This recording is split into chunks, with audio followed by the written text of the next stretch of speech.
Good evening in Italy and in United Kingdom, in Bologna and in Manchester. Welcome to the eighth of finals match between two teams who will be having this match tonight in order to qualify for the quarterfinals. I give the floor to my colleague, Mr. Banova. Thank you very much, and indeed, good day, everyone. Welcome again to students from University of Bologna joining us from Italy, and good day also to University of Manchester. Good students, good to see you again too, joining us from Manchester. Okay, I hope the weather is calm, that the spring has mellowed out a little bit with the freezing temperatures. And for today's debate, your first one in the final phase of the Hague Inter-University Law Debate 2023, you will be debating on the topic whether or not it should be allowed to use gene therapy in professional sports to enhance the performance of athletes. So you have received the topic in advance. You have prepared for both sides of the argument, but before we find out which side you will represent during the debate, it's time to reintroduce yourselves to the judges and to the audience. So perhaps starting with University of Bologna, Mr. Sala. Hi everyone, I'm Sala, a student at the LLM program in legal studies at the University of Bologna. First off, congrats to the University of Manchester for making it to the final phase, and congratulations obviously to my colleagues. I hope good luck and wish good luck to everyone today. Thanks. Thank you and welcome again to University of Manchester, Ms. Zara Diallo. Voices. Hi everyone, my name is Ms. Diallo, and it is an honor to be here with you today, and good luck to everybody. Thank you and welcome again. For University of Bologna, Ms. Borbi. Warm greetings to everyone from Bologna. My name is Elisabetta, and it's a pleasure to meet everyone from the team of Manchester. I hope this match will be great today, and I'm really excited for the topic and how it will turn out. Thank you and welcome. For University of Manchester, Mr. Abdullah. Hello guys, I'm Abdullah Tassi at the University of Manchester. Congratulations everyone for making it this far, and I hope we have a really fruitful debate. Thank you and welcome again. For University of Bologna, Mr. Bu.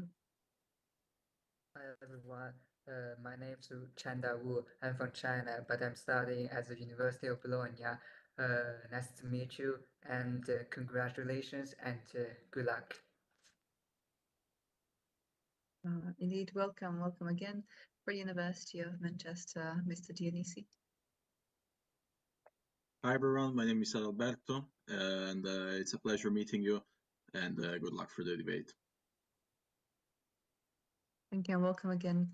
Also, I would like to give a shout out and a thank you to support for the both teams that you have been given, specifically for University of Bologna. Also, one of your mentors is, I believe, on the call, Mr. Luis Felipe Alvarez Vega, who's also a former participant. So if you would like to share some encouragement for the students. Hello everyone, my name is Luis Felipe Alvarez, as Ms. Urbana said. I'm a former participant and an LLM student in the Legal Studies Master at the University of Bologna. I hope everyone learns a lot from this debate, and I just hope that everyone can continue to foster the skills that we're fostering in this competition, and good luck to both teams. Thank you for sharing the encouragement for the students. So in a short while, you will see the allocation for the positions. If you can just give me a confirmation when you can see the screen. Yes. Thank you. So in a second, as always, there are 4 possibilities, 2 for each university. So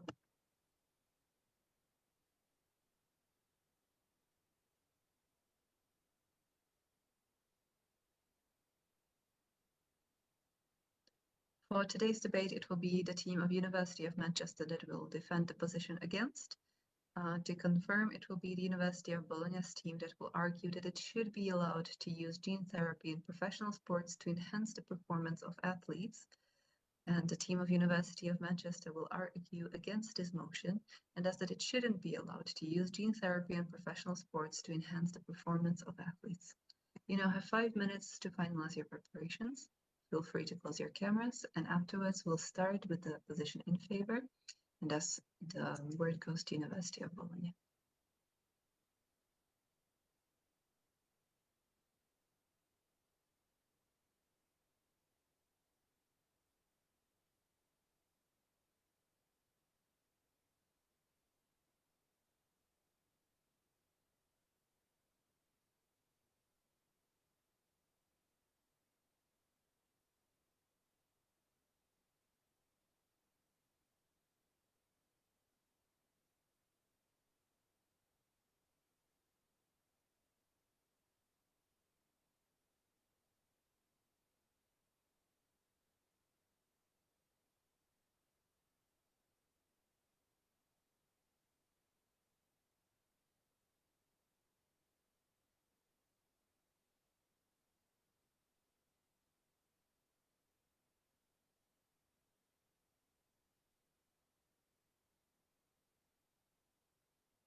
Thank you, everyone. The time for final preparation is now over. We'll be starting the debate with the opening statements from the team with the position in favor.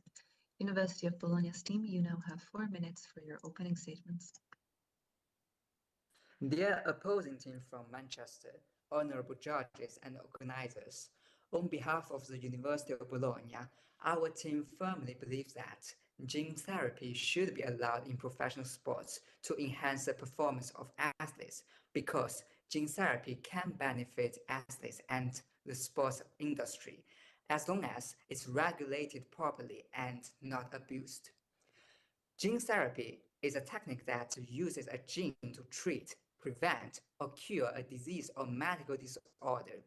Although it was controversial in the beginning, researchers have been working for decades to bring gene therapy to the clinic, and it has been successfully applied in treating immune deficiencies, hereditary blindness, Parkinson's disease, etc. Therefore, many countries have turned to promoting and regulating gene therapy rather than banning it. For example, back in 2003, my country, China, approved the first commercial gene therapy, Genixin, for the treatment of certain cancers. Moreover, in the United States, the National Institute of Health has been providing funding for gene therapy research and has made a set of guidelines on gene manipulation. And the Food and Drug Administration has made complete regulations to safeguard the quality and safety of gene therapy products. And today, sports medicine has become an essential part of modern sports industry. Many therapy methods have been applied in help athletes recover from sporting injuries and exercise fatigue. The level of sports medicine somehow determines the level of career of an athlete. For example, if Messi hadn't received the treatment in his early career, perhaps we would not have seen such a superstar. The potential of gene therapy has been proven by the clinical practice, as I mentioned before. So, as long as gene therapy is applied properly and not abused, it should gain the same status as other methods. The most relevant concern of its abuse in professional sports is gene doping. It was prohibited first in international sports events in 2003 by the World Anti-Doping Agency and was defined as the non-stereopathic use of genes, genetic elements, or cells that have the capacity to enhance athletic performance. So here we can see the premise of gene doping is non-stereopathic use. So if gene therapy is properly used in a stereopathic way to help athletes, then why should we ban it? In conclusion, our team believes that regulation is a better way than prohibition. It should be allowed to use gene therapy in professional sports to enhance the performance of athletes. It's a tendency of modern sports industry, and it shows the spirit of sports to make our athletes faster, higher, and stronger. Thank you for listening. Thank you. Thank you for your opening statements. We'll now hear the opening statement in the against position. University of Manchester's team, you have 4 minutes. I just want to confirm that I'm audible. You are. Thank you. Okay. So, dear colleagues from the University of Bologna, it is a pleasure to debate with you. Gene therapy or gene transfer is a therapeutic medical technology that acts through the manipulation of gene expression or through altering the biological properties of living cells by administering DNA which enters these cells and either expresses or disrupts a protein. Gene doping would involve the hypothetical non-therapeutic use of gene therapy by athletes in order to improve their performance in sporting events.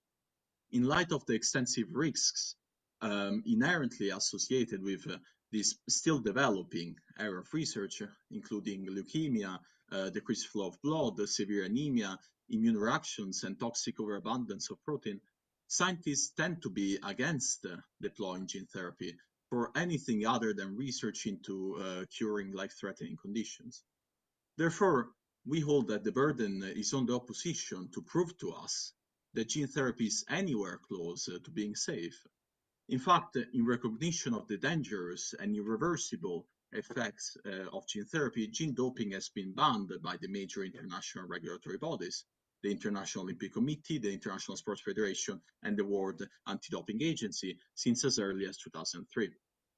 Given the dangers related to gene doping, we are going to argue that it should not be allowed to use gene therapy in professional sports to enhance the performance of athletes.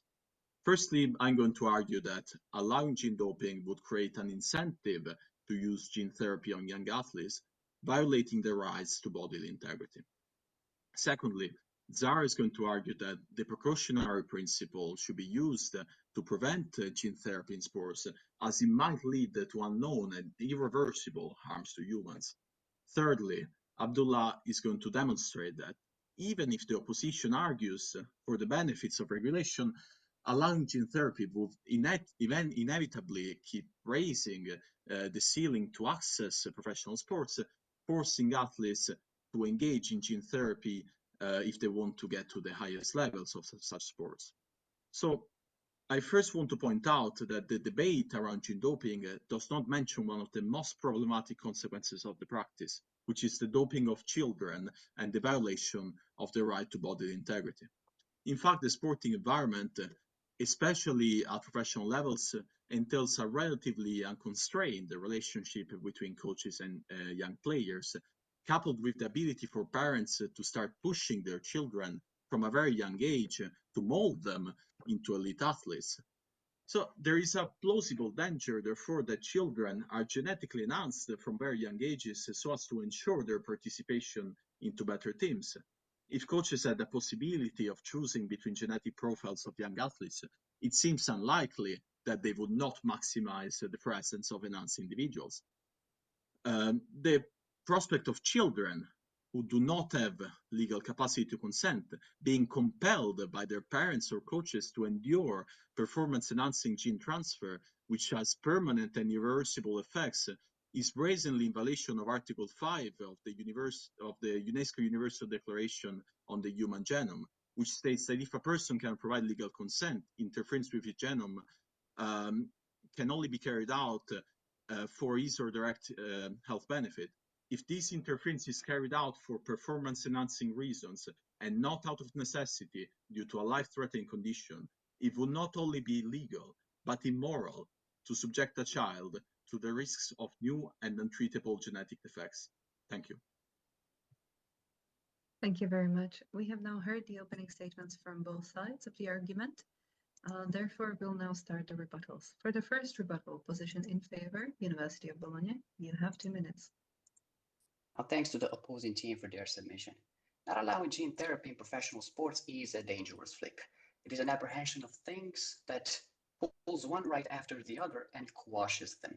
Now, without gene therapy in professional sports, injured athletes will be deprived of an essential treatment to have their performances enhanced. And this impairs the right to health.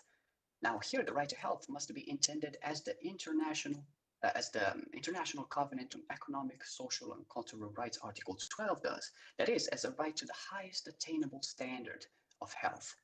And this amputates of any admissibility also the argument that where gene therapy is not to be allowed, at least there are equally valid alternatives. For gene therapy is, in the context of sports, the highest standard of cure. And for its isness as the highest medical standard, it must be granted and exclusively. Now, the obligation to set up a health service in line with the medical development is a legal obligation, deriving from UNESCO's Universal Declaration on Bioethics and Human Rights, Article 14. Furthermore, if gene therapy is not allowed, preceding statements considered, that would constitute a violation of the European Convention on Human Rights for not providing sufficient health treatment, as was ruled by the European Court of Human Rights in the LCB versus the United Kingdom case and the Hristosov and others versus Bulgaria case. Let me address some of the statements made by Adalberto from the opposing team. They talked about the non-therapeutic use of gene therapy. Well, that is gene doping, as was pointed out by my colleague Chenda Wu. And therefore, I kindly ask the opposing team not to mix the map with the territory, for gene doping is not what is addressed by the prompt of this debate. Secondly, he talked about how it would be unethical, immoral, and also illegal to use gene therapy in sports. It is not a matter of exercising, at least from our side, fanaticism over superhumans by regulating it, which is done by regulation number 726 of the European Union. Thank you. Thank you. We'll now hear the first rebuttal for the against position. University of Manchester's team, you have 2 minutes. I would like to thank my colleague for that very succinct delivery of his argument. You mentioned that everybody has a right to health. However, gene therapy is so expensive that not everybody will have access to it anyway. Allowing gene therapy for enhancement purposes will lead to further inequality between those that can afford it and those who are not able to afford this. I will now move on to my argument, which is that the precautionary harm principle, because of this harm principle, the gene therapy should not be used for enhancement purposes.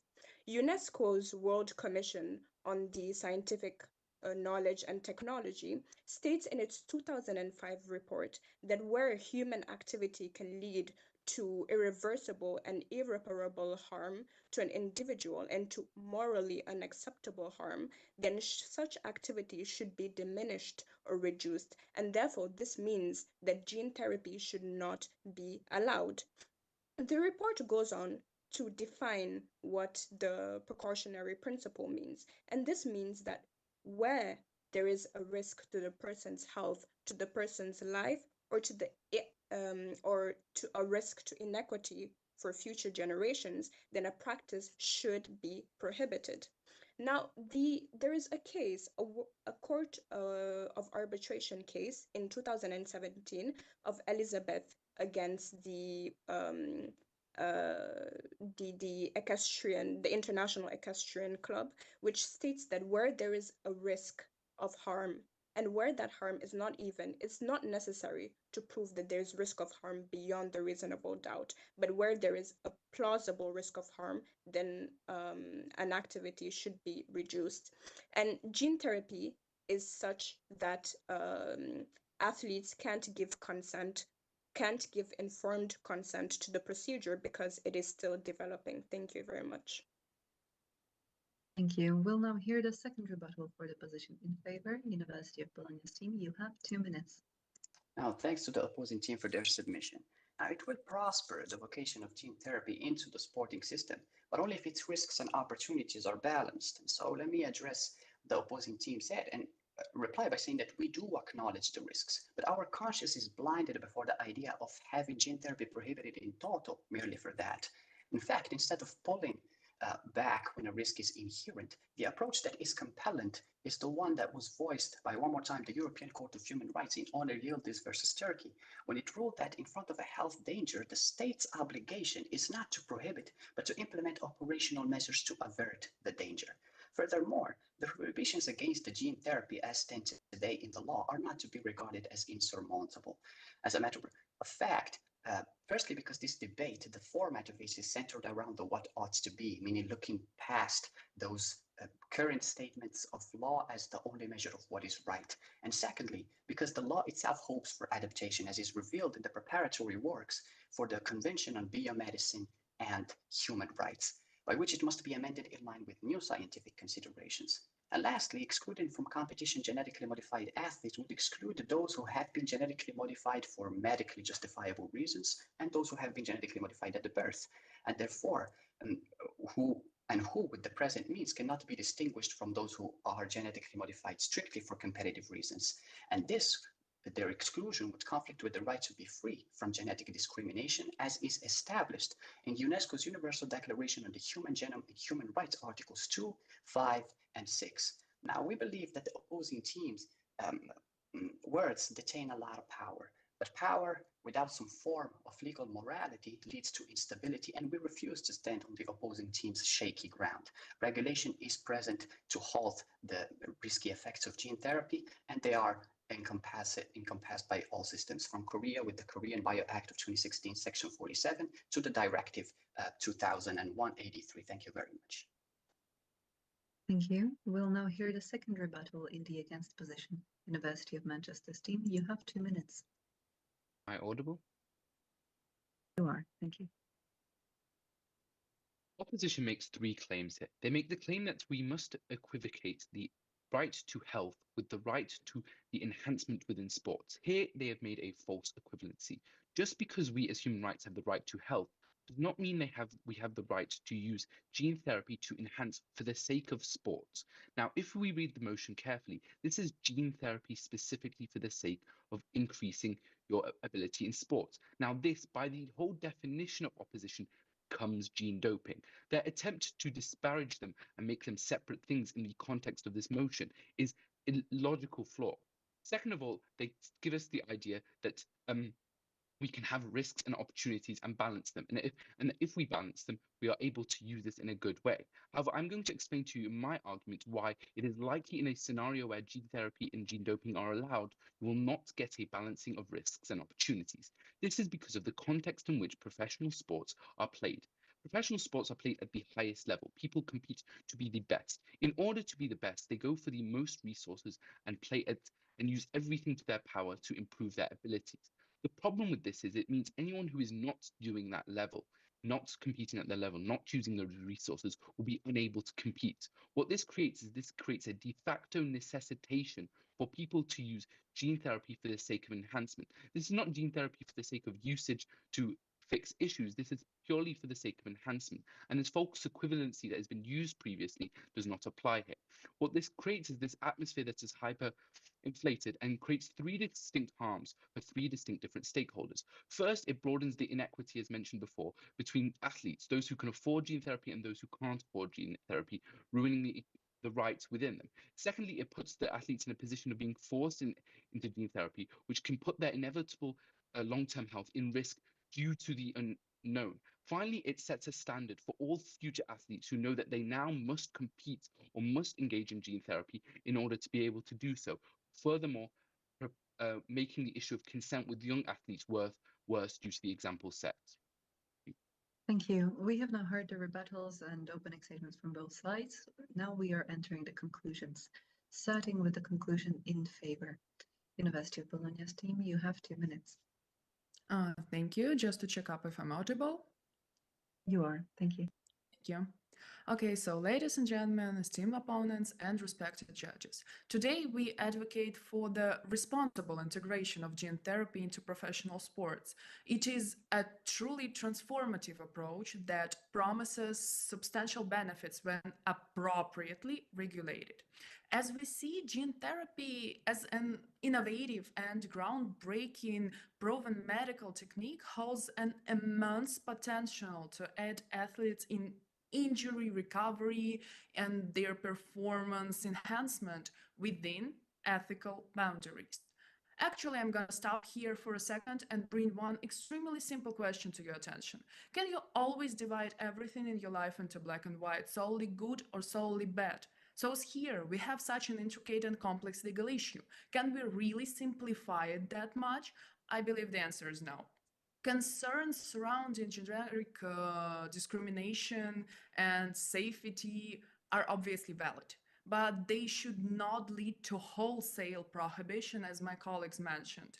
Legal precedents, such as those highlighted by the European Court of Human Rights, emphasize the importance of nuanced regulation to address risk while fostering innovation. At the same time, we do reject the notion that gene therapy in sports automatically equates to gene doping.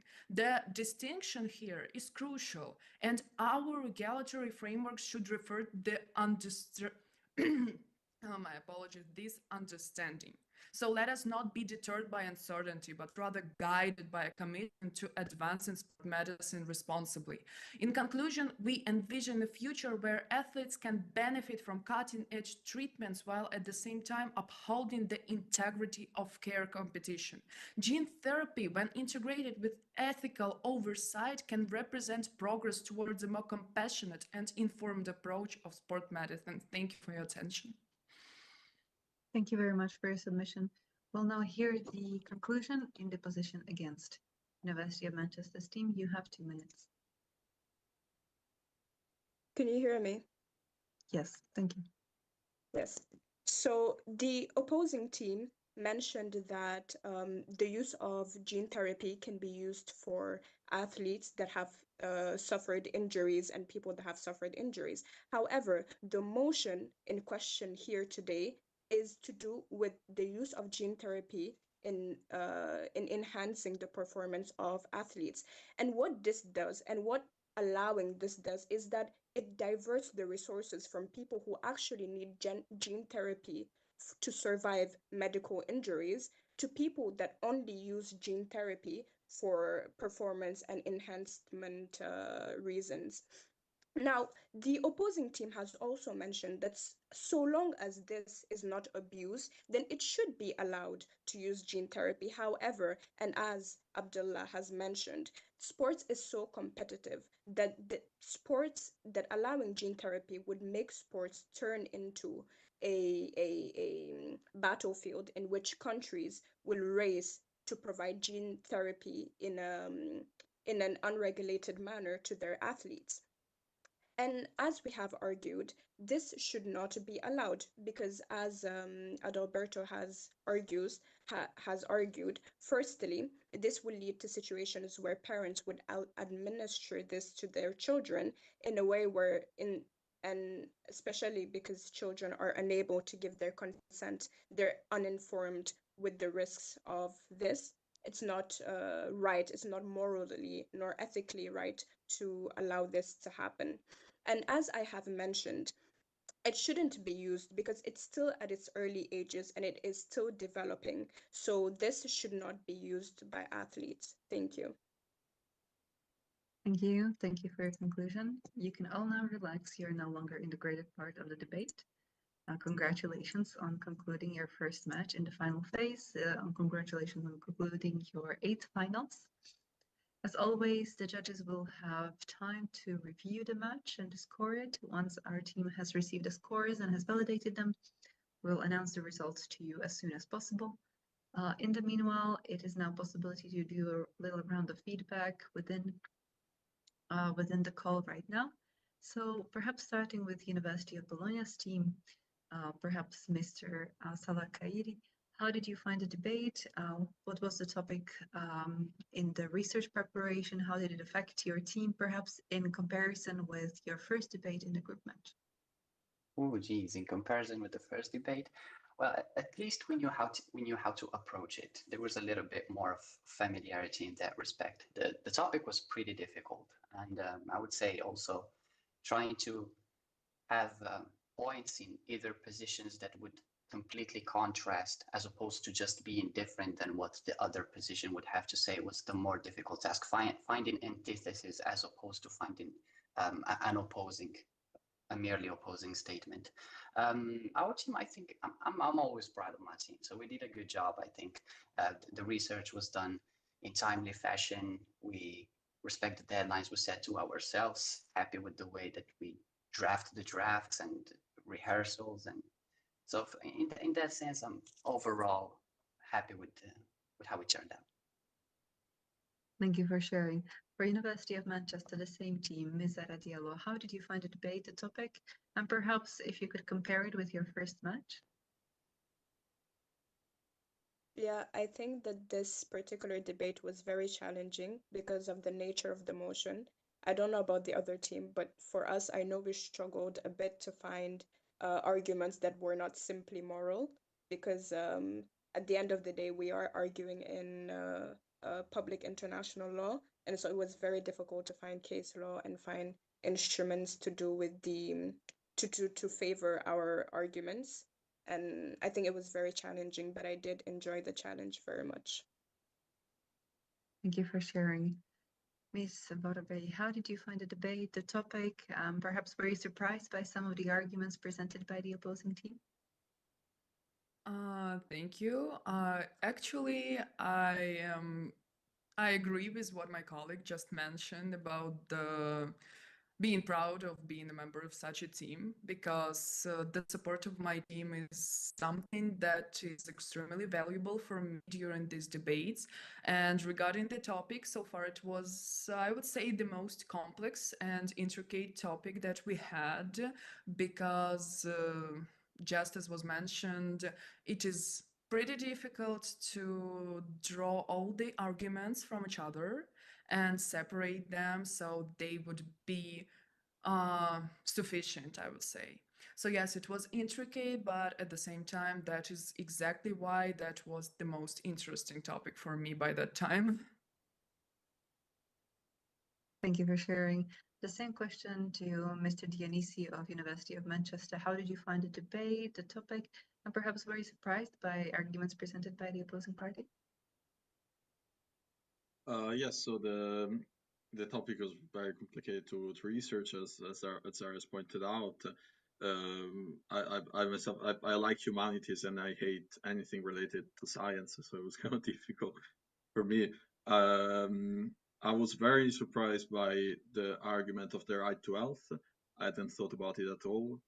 We thought about the UNESCO argument, but the right to health, I was like, how do we reply to that? So I thought that was a great argument, and generally I want to thank the Bologna team for debating like this. I think they were great. Thank you. Thank you for sharing. From Bologna, Mr. Wu, how did you find the debate? And perhaps what would you say was the most interesting challenge you had to face over the course of the debates? Oh, the most challenging part, of course, this debate is our first time to face an English-speaking university, so it's quite challengeable. And please forgive my limited English level. And you guys did a very good job, and thank you for your contribution to this game. Thank you. Thank you for sharing. From University of Manchester, Mr. Atassi, how did you find and what would you say was the most interesting challenge you faced over the course of debates? I believe you're muted. The motion was very interesting. It was quite different to what we had in the out rounds, where we had quite legal debates. I mean, it was quite a curveball, but it was very enjoyable, and it's great to see kind of the progression as we work as a team between the first couple of rounds where it was difficult and now. So I think as much as the motion was challenging, it was kind of countered by, I think, what was better teamwork as we progressed. But obviously there were some challenging opponents and challenging arguments presented against us, but very enjoyable. Thank you for sharing. And also on the side of the mentors, on the support that the teams have received, Mr. Alvarez from University of Bologna, what would you share with the students on the debates today? No, I think both teams did great, and I was really surprised by both of the teams, the quality of the counter arguments. I think they both responded really well to what each other had to say, and I think it was a really great match, and I was happy to be able to watch it. Thank you for sharing. And for the final part, before we let you go and enjoy your evenings, as it is the final phase, you've already had a typical networking questions that we usually ask during the group phase. So a little bit of twist on that. And that would be if you had to introduce the student association that you have in your university, whether you're or not you yourself are a participant or maybe board member, which association would you like to present to the other team, the other university? And what kind of activities would you say are typical or particularly interesting that are organized at your location? Perhaps starting with the University of Bologna, whichever one of you would like to take the lead. Well, actually, I guess I have something to say because, to my surprise, not that many students in our university know about the possibility to participate in the events such as these debates and also some kinds of moot courts. But in my opinion, in my humble opinion, these opportunities are of extreme value, and they not only give you some kind of an activity that you can do as a student, but they can prepare you to real life challenges that you can face as a lawyer, basically in any field. It doesn't matter if you're working with maybe constitutional law or human rights or international, even international relations, I would say, or if you're just a corporate lawyer, not just as it's not important, but if you are a corporate lawyer, these experience would be of extreme value just because it uh, teaches you how to present arguments, how to oppose other arguments, how to prepare your position, and how to be prepared to listen to this position and react to this. So I would say that is one of the greatest experience that you can do as a student at the university, especially at the master's level. Thank you for sharing. Maybe one of your colleagues or both would like to add, perhaps also Mr. Vega. On the side of organizing team, I would just like to say, head down to the University of Bologna, because over the years we've seen you have a certain connection between the former participants and the current participants. So it's always good to see the continuity. Actually, one thing that I would add is that our very own Emma Berto, my co-coach, is a part of the Student Ambassadors program in the University of Bologna, and they really organize many kind of different events and social events where you can meet students from other careers. So that's, I think it's something I would recommend if you ever come to Bologna. There's often events that are open to the public as well that are organized by the Student Ambassador team. So that's one organization that I would recommend, to check out. Right. Thank you for sharing. For the team from University of Manchester, I'm just going to do a spoiler ahead and say that I believe you all are members of ELSA Manchester. So, or maybe not. So perhaps giving you the floor to introduce your chosen association or organization that helms your student life, and what kind of activities you maybe organize or participate in. Not just Elsa, but I feel like a lot of the spirit of Manchester is there's a lot of events in which we can travel. I mean, I'm at the University of Manchester, but currently I'm sat in a hostel in Paris because I was at another debating competition. But there is so many opportunities with organizations such as ELSA or other debating unions within Manchester, which really encourage the students to travel and to see other places and to meet people from different universities and cultures, which I think is really valuable. And I feel like no matter what your interest, if it's specifically law or debating, or you want to be a lawyer or be something within the something else within the context, even if it's economics or other humanities, everyone has access to kind of these kind of opportunities to travel and to meet like-minded individuals in different countries. Thank you for sharing. Maybe your colleagues would also like to add, perhaps Ms. Diallo. Yeah, on top of that, we also have a lot of law societies. For example, one I'm a member of is the Lawyers Without Borders Student Division. And what we do is that we organize fundraising for human rights associations such as Amnesty International. We also have bulletins, weekly bulletins that come out that present um, international issues, and just to get people to be aware of these things. It's just a really good opportunity to meet others and like-minded individuals as well. That sounds quite interesting. I think both of the teams would benefit of perhaps staying connected, not perhaps just on individual level as you have met each other during the debate, and maybe from some events also prior, if you had a chance to view the matches of your opponents previously to this one. But perhaps it could be also a good call to maybe hold some inter-association, perhaps inter-university connections. Obviously, you have quite talented teams and perhaps also classmates or other alumni that could benefit from connection. So on the side of correspondation, as much as we could, we really encourage you to stay in touch. It is always good to know many people across borders and stay connected, be that for now or perhaps few years in the future, you might have just the right connection in your network.